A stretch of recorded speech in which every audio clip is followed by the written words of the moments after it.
Welcome to the Store Builders Podcast, the place where we talk to industry experts and successful store owners about what it takes to build a thriving e-commerce business.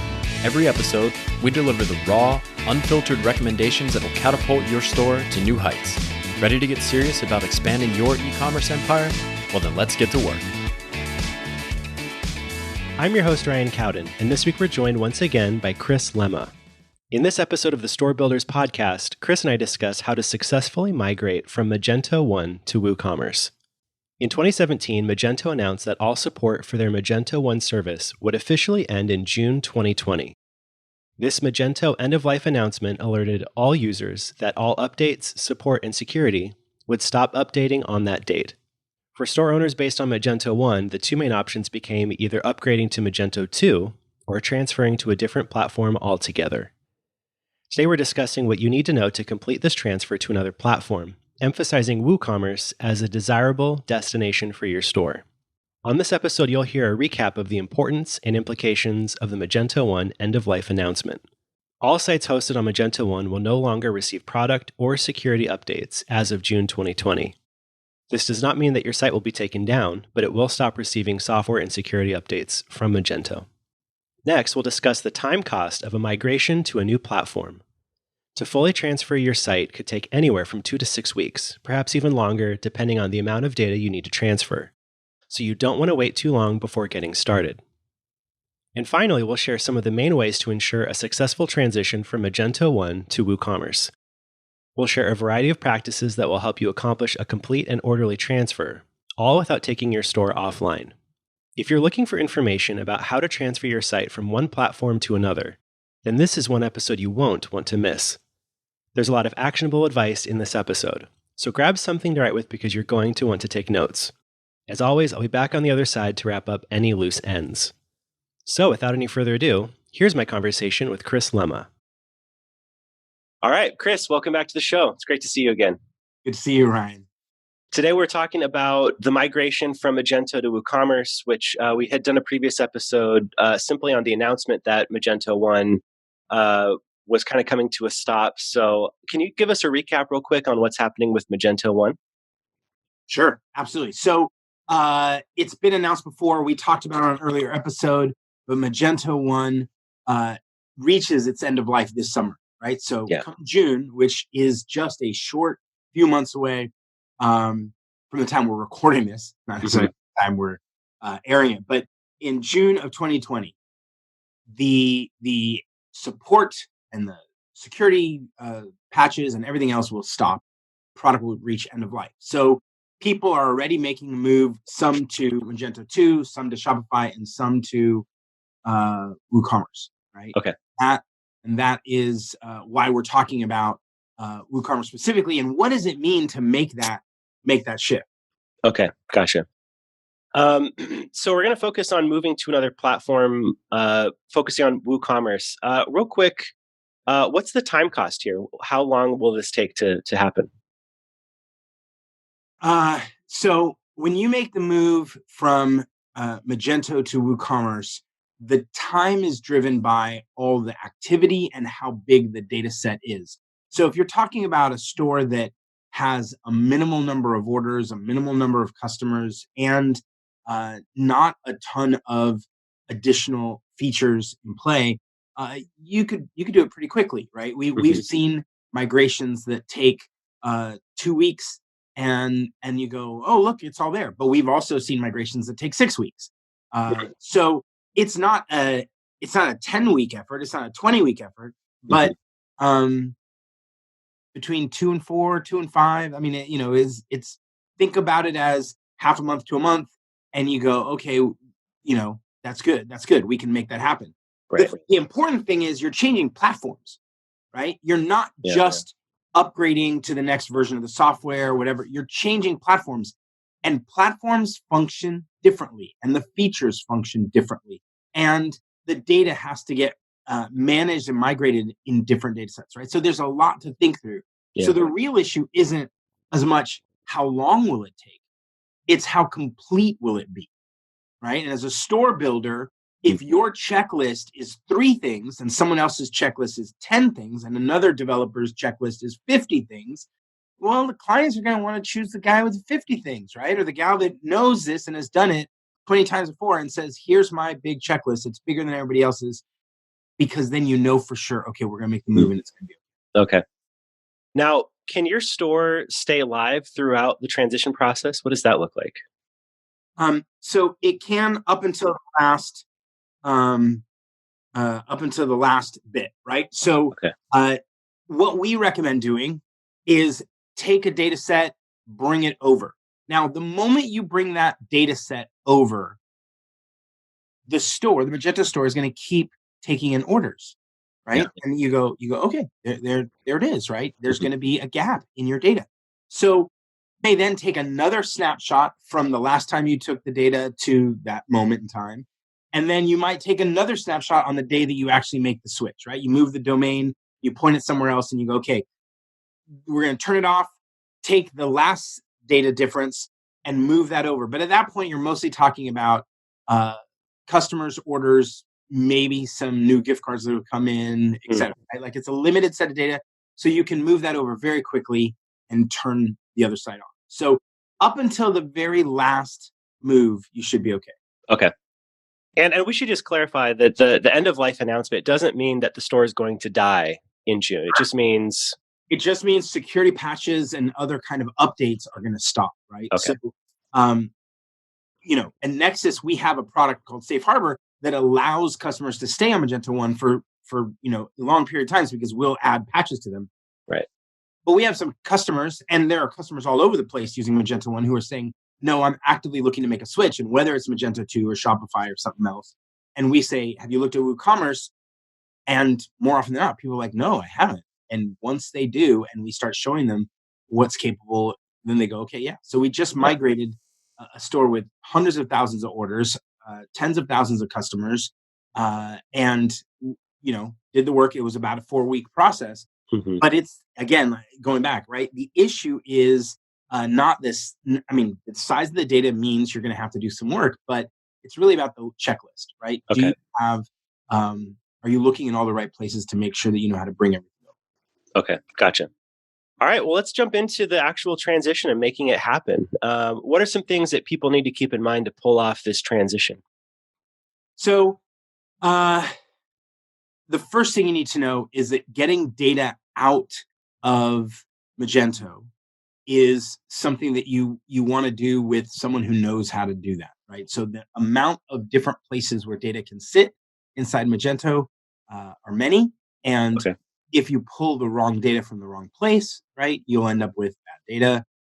If you leave data sitting in another table that you didn't realize, especially if you're not the developer who built the site, right? So a developer can do all sorts of things with Magento in the same way they can with WooCommerce. They can add tables, they can add fields, they can add custom places to store Mhm. data, and then they finish it and they walk away, right? And maybe that agency or developer built that store and left months ago, years ago.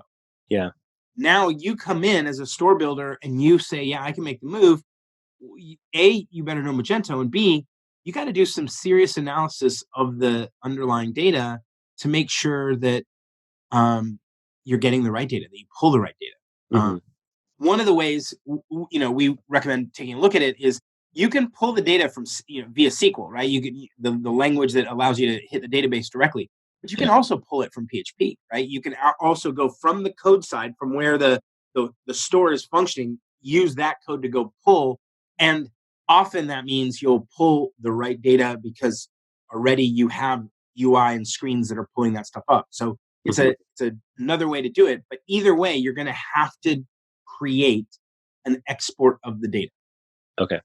And once you have that export of the data, you likely may have to shuffle where the fields exist and what order they're in so that you can load it into WooCommerce, right? Mhm. And in WooCommerce, there is an order to importing data, right?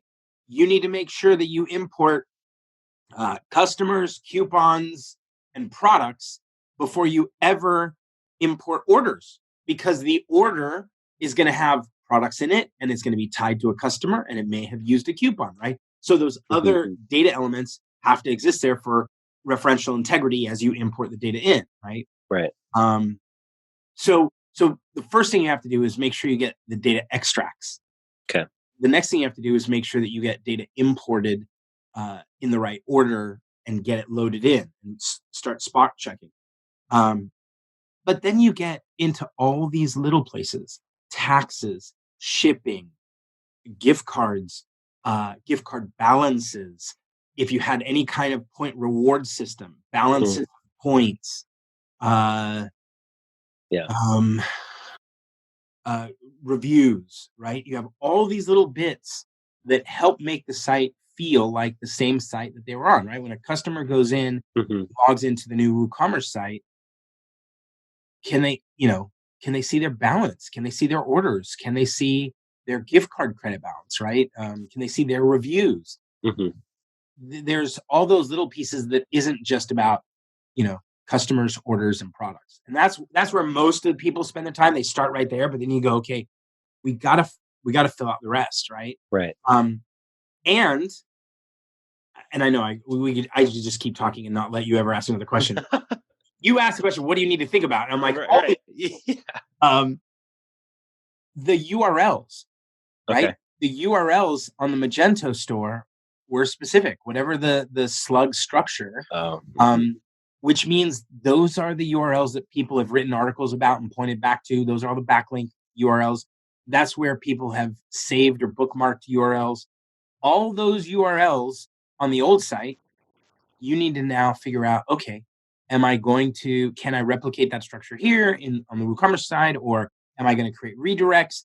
But whatever you do, Yeah. right? What you don't want to do is go from one URL structure in Magento to a completely different one in WooCommerce. And because the site loads and because you click on things and because you can make an order, you go, hey, here it is. It's good to go. And you give it to the customer. And the customer comes back and says, we went live and all my all my traffic has disappeared. And you're like, yeah, Yeah. just because Google suddenly sees a whole bunch of links that don't work anymore, and customers see links that don't work anymore, and so the whole thing is falling apart, right? Right. Uh, so the URL structures and the SEO tied to that store when you change platforms is really important. Yeah, that sounds like a lot to consider. What's the best way to go about that? I mean, you obviously have to go through and readjust all of your traffic that's up front, right? But you also have to send an announcement to your customers, or how do you bring them along with you? Yeah, obviously, what I recommend is this is all a game of spreadsheets, right? Export all the data out of all your customers in a spreadsheet, and all your orders in a spreadsheet, and all Yeah. your products in a spreadsheet, and all your gift card balances in a spreadsheet, and all your reviews, and like just pull data out and have it. So if something weird happens, you're like, no, this is exactly right.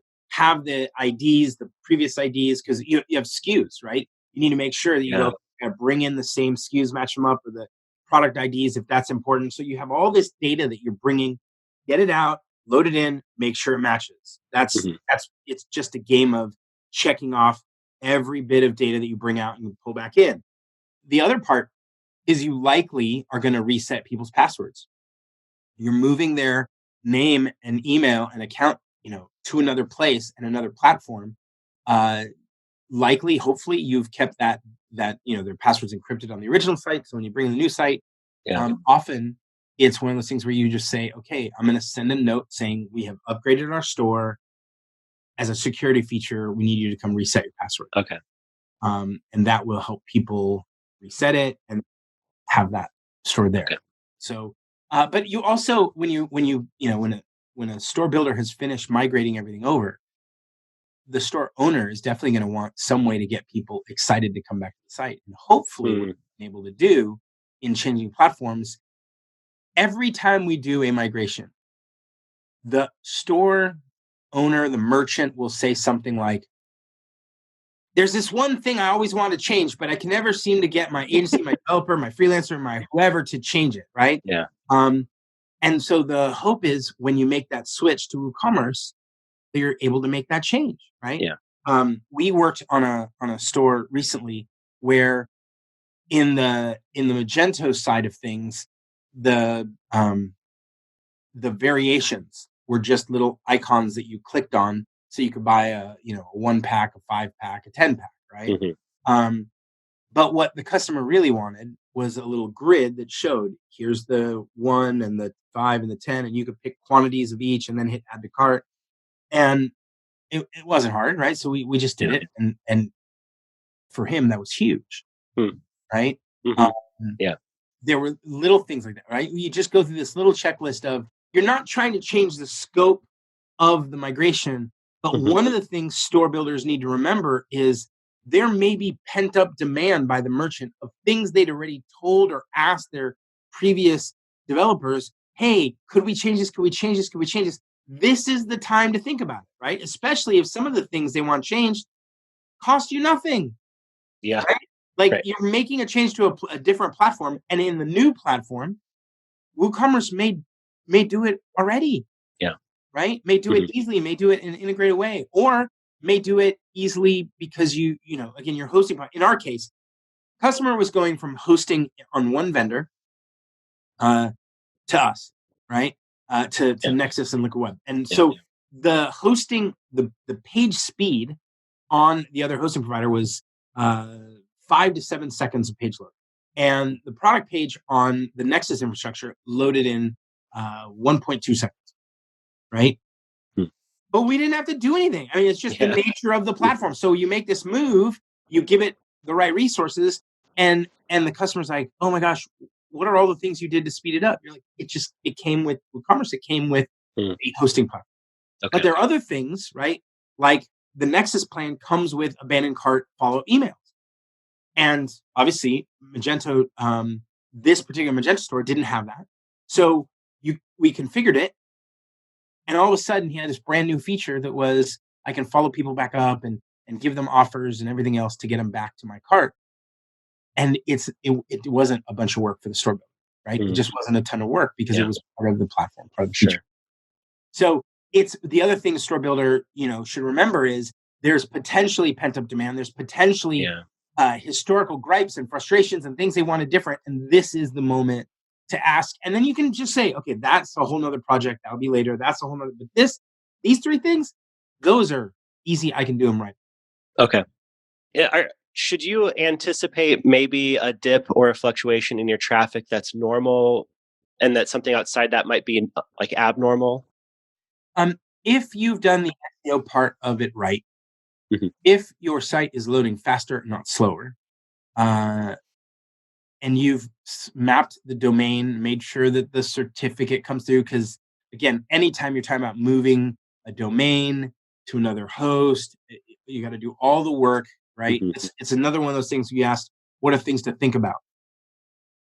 Every time I do a migration, which includes a platform change, but also potentially a hosting change, the first thing I do, long before anything else, is I go to my DNS for that domain and I set what are called the TTLs or time to lives down to the lowest number possible. What that really means is this, right? Mhm. Everybody who interacts on the web interacts with a domain name, right? chrislemma.com. But chrislemma.com is actually just a pointer back to an IP address, right? Mhm. 192.1.1.0. It's not that one. But there's a point. So how do you do the matching of the IP addresses to the domain names? Well, those directories that have when they look up a name and you get the like white pages, you get the address for the phone number. They exist on routers all over the planet. Mhm.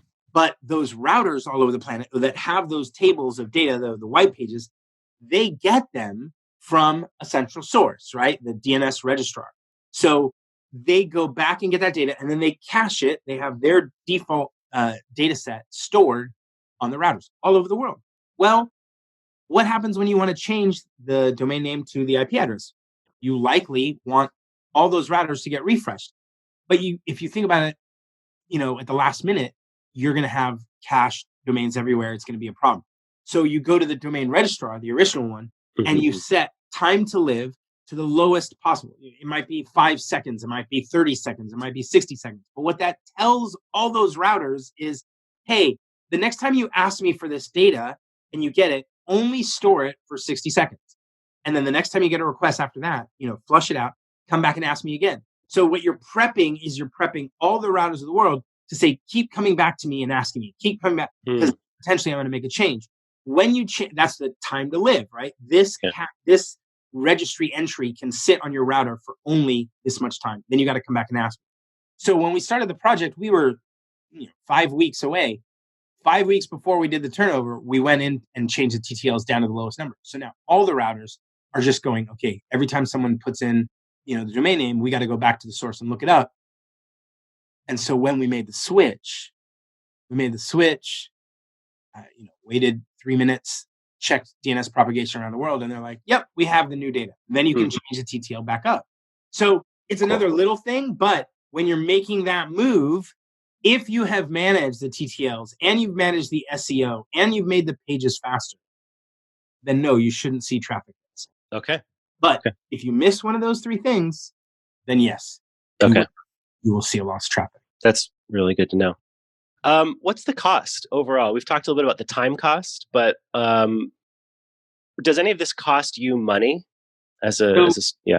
So there are solutions out there that you can look at.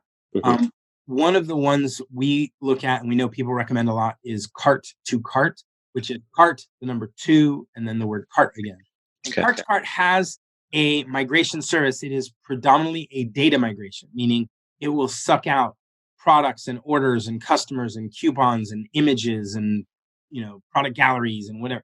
It will pull that data out of one system and bring it to the other. As we did it, right? As we tested that over the last year, sometimes it works really great and sometimes it chokes, and that's probably tied to how much data you're trying to move. The price, there is a cost. So if you're a store builder and you want to use that system, because maybe you're not an expert in whatever the source system was, right? Maybe it's an e-commerce platform you've not used before, and you're bringing it over to WooCommerce. Maybe it's not Magento, or maybe you just don't know Magento. You know the WooCommerce side. Yeah. Cart to Cart does a pretty good job of pulling the data out. The issue is whether or not you can get it to not kind of get clogged by how much data is coming through. So in that scenario, you might say, okay, we're going to pare down the original data, or we're going to only use this kind of solution for small stores. And if you do that, there is a fee, right? It could cost you a couple $100 to do that, but you save yourself some of the effort of pulling the data out. If we get involved, we're likely pulling the data out directly. But store builders all over the place use tools like that. And so Cart to Cart has a little bit of cost.